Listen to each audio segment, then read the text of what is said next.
All right, we're with the great Terry Elias. Of course, you know him from, XYZ and Great White and all that. And, he's got the big show with Jack Russell coming up, Storytellers. He and Jack telling the stories of making these songs, playing in of the same band at different eras. And I know you talked about the flamenco songs you do. Tell us about, the new music, the new band. What else you're doing besides what we know you for?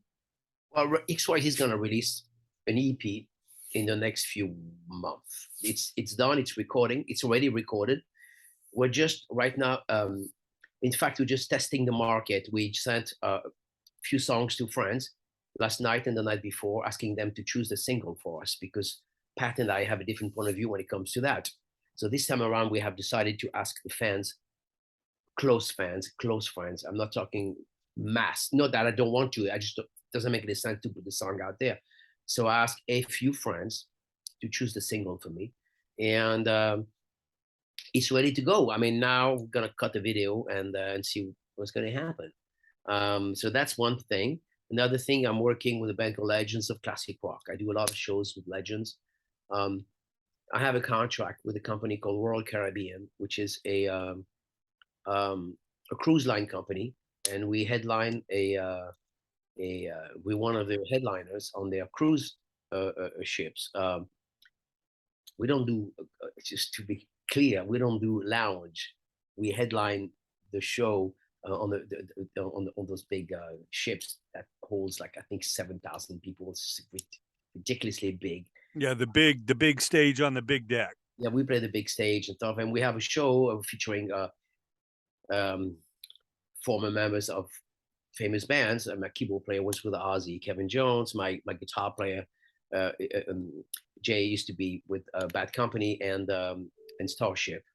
Uh, um, Bass player Chuck Riot used to be with, of course, Alice Cooper, Quiet Riot, Greg Allman, and so many other bands. So he's the guy. And on drums, I have Gregory D'Angelo from White Lion, original drummer. So we do our own songs, a couple of XYZ, some Great White, some Bad Company, songs we have something to do with. And then we also do a couple of covers as well, selected cover songs. And we have a big show with the giant screens and all that stuff. So it's going well, very well so far, thank God. And then what else? The Latin band, yes, of course, I still have my Latin band. I do corporate events. What else? I don't know. I just finished writing the four songs for a major movie coming up next year. I think it's happening in March, coming out in March. So I wrote four big songs, wrote and co-wrote because sometimes it's just myself working with different songwriters. But I wrote the music always. I always write the music and the melodies. What else? God, I produced a track for the band AON, which is great, great kids. And I'm doing some dates with George Lynch as well.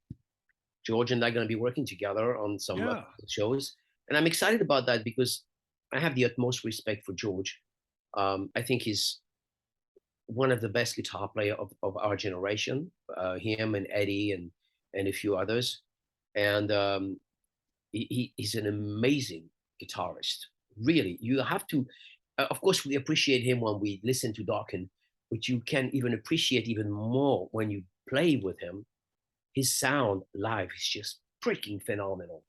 He's a force of nature. That guy is just, he's a beast. When he starts playing that guitar, he's just like nobody else. I mean, there are great guitar players as well out there, Jakey Lee and so, and Vivian Campbell, they're all great.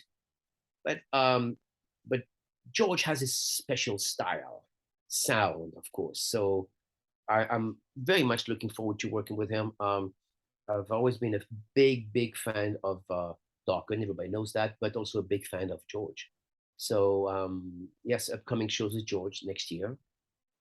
So that's exciting. I have a lot of things going on. I mean, wow.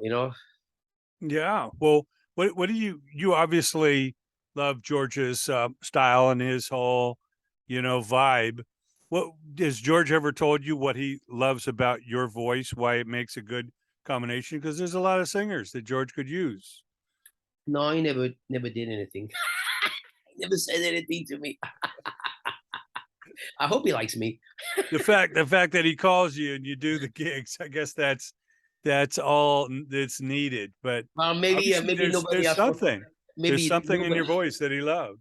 Yeah, probably. I'm just kidding. Hopefully, yes. I mean, George doesn't talk much. He's not a. I mean, he talks, but he's not like, oh my god, I'm a big fan. I love your voice, whatever. He's never said anything to me like that. So I hope he appreciates me as much as I do appreciate him. Um, but I can tell you, I'm a big fan of his, and he's a quite a character. He's a different individual. He's very smart, educated, smart, and he's a very deep person. So he's not a dumbass, I would say, not at all. He's one of a kind in a very positive way, I would say. Yeah, he's a spiritual guy. Yeah, He's like a sage out there in the desert, coming up with these amazing sounds on the guitar and doesn't really follow anybody. He marches to his own drum. George is George, and that's it. George Lynch is so brilliant because he's George Lynch. He's got his own thing. He's not trying to copy anybody, or I mean, and he's still learning. I watch his videos all the time. He's like, oh yeah, I listen to this guy and that guy, and that. He's not afraid to listen to other people, which is great. That's what a great artist does. A great artist is someone that listens to other people. You don't steal from other people. You I would say borrow. It's very different. You just say, oh my God, they're doing it that way. Oh, interesting. Wow. You know, I listen to other singers and I'm like, wow. I'm always impressed. I'm like, wow, they do great. How do they? I mean, I know how they do it. They sing. But I'm always impressed when I hear great singers. I'm like, wow. It's just I'm so glad I like to learn things. Yeah, you always got to be a sponge, no matter how much you know, how old we get. You still want to absorb Yeah, that's right. talent and ideas and knowledge out there. Because I always say, if there's one thing you can pick up, you're now smarter or better than you were before that idea. Hey, I just picked up something this morning. I was working on my car. This guy came over and showed me how to fix rims on it because I collect old cars. I collect um, rare cars and everything. And the guy came this morning, and I usually do my own cars, but this guy came this morning and did something I didn't know. I had to fix rims. When rims have a lot of curb rashes and everything. So he showed me how to do it and everything. And I have a lot of cars. Next time I'm going to do it myself. I'm like, hey, now I know how to do it. I don't need to call him. But I appreciate. I was, he did so well. I was like, wow, I was impressed. So you have to learn something every day. Every day Yes. you need to learn something. Well, I see in the future a car show with Terry and his band performing, a mixture of great barbecue, cars, and music. How's that? I love that. I love. I go to car shows all the time, dude. I'm like, I go to. I mean, every time there's a car show, like there's one in Scottsdale coming up. There's one next year.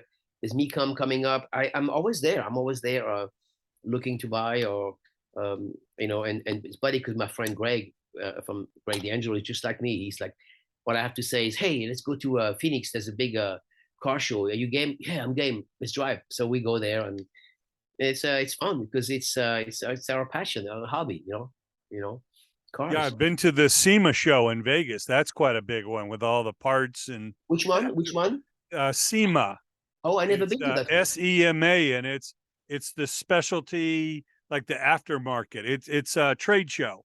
Oh It's yeah, not yeah, of just course. a classic car show, but of course they're out there. But all the manufacturers of all the aftermarket parts are there. It's Oh wow. the biggest Right, trade show for that. right. Something you might enjoy sometime. Sammy Hagar's oldest son is out there. I've hung with him. He restores classic cars. He's out of Reno, Nevada, and lots of rockers love old cars, man. Hey, Jeff Beck. I Something mean, about it. Jeff Beck fixes. A buddy of mine told me an interesting story. This girl I know well. I'm not gonna name her, but she said to me, "Hey, I've known Jeff Beck for a long time." I'm like, "You're kidding?" Because I'm a big fan, of course. She said, "Yeah." When one day I called Jeff, and um, I mean, I told him, I said, "There's something wrong with my car," and he said, "Really?" So he came over and fixed her car. He was working on his car, on her car, like, fixing the hoses and everything. I'm thinking, that is freaking Jeff Beck, working on your car. And she said, yeah, yeah, it's amazing. Some a lot of my friends, actually, well-known artists, love to work on their own cars. My buddy Greg does his own thing. In fact, he's gonna teach me Yeah. a few things. He says, hey, I'm gonna do my brakes. You wanna come over? I'm like, yeah, let's see. Show me how you do your brakes on a Mercedes. I wanna see if I can do mine as well next time. So yeah, I mean, why not? It's not just to save money. It's just a fun. It's for fun. Well, Gilby Clarke from Guns N' Roses, he makes bikes and creates choppers and made one for George Lynch. Yeah, he's very. George's chopper. I've seen his work. Gilby is a very talented guy, so there's no doubt about it. Very, very talented guy. Yeah. Well, the rumor is with Jeff Beck that he spends more time working on cars than working on music. So It's actually not we a see rumor. him every once in a while, It's come actually, out and tour like he is right now. Jeff is out on tour, but it's a rarity. He's usually in his garage working on cars. yeah. Well, I don't. This morning, that's all I did. I was working on one of my cars and fixing it, and then I polished. I was not fixing it. I was just detailing the car this morning with the buffer and everything. And then I just put it back in the garage. That's all I did. Just basically buffed the car with the buffer and polished everything. And we did the rims and everything. And then I ended up putting the car back in the garage. I didn't do anything with it. So Well, look at Jay Leno, of course, got a famous garage up here in Burbank with Yes. hundreds and hundreds. And you see him driving through Burbank on like some old classic car, and you Yeah. can't miss him. You look over, and of course he's in some old convertible, and there's that big chin. Jay Leno is just out loving his cars. Every one of his cars is registered and licensed to drive, and he's it's his passion. Jay's a smart guy. He invested in cars. He definitely made a fortune. We're talking a fortune. I mean, we're not like a million. We're talking about. I think his car collection is going to be at least $200 million. Easy, easy, easy. I would say even more than that, probably. And he bought cars when the market was low, and he's very smart. Yeah. Well, we love it. Terry, is there any kind of social media? Is there any place that we can send the fans to keep updated? Of course, October, Saturday, October 29th is the show in Corona. And that's Rockefellers. Yeah. Should they go to your Facebook, or is there any other Yeah. place that people can tune in? People go to my Facebook. On October 28th, I'm doing a show in Atlanta, Georgia, with the Legends of Classic Rock. And then the very next morning, I'm flying to Corona, California, to do a show with Jack. And then I take a few days off, and then I'm going on a 2-week cruise. And then after that, I have more shows with Jack and George Lynch in December. So people go to my website. I have a website, terryilous.com. They can buy merch and everything. But I pretty much do everything off Facebook. I'm a big Facebook dude. So I'm on Facebook and Instagram a lot. Yeah, I know I should be on TikTok as well, but not so much. But just my name, and Twitter, of course. Just use my name, Terry ILOUS, ILOUS, and send me a message. And I usually respond. I don't ignore fans, even if it takes me a while. Sometimes I get so many messages, I forget to read, and not forget, but I get overwhelmed, and but I always respond. Even if it takes me a few weeks, I'll always send a message, because I think it's important to thank the fan. I mean, why not? I mean, if it wasn't for the fans, then I wouldn't be here. Doesn't matter how good I am. There's no fans, then I cannot put music. I mean, I can put music out there, but no one's gonna listen to it.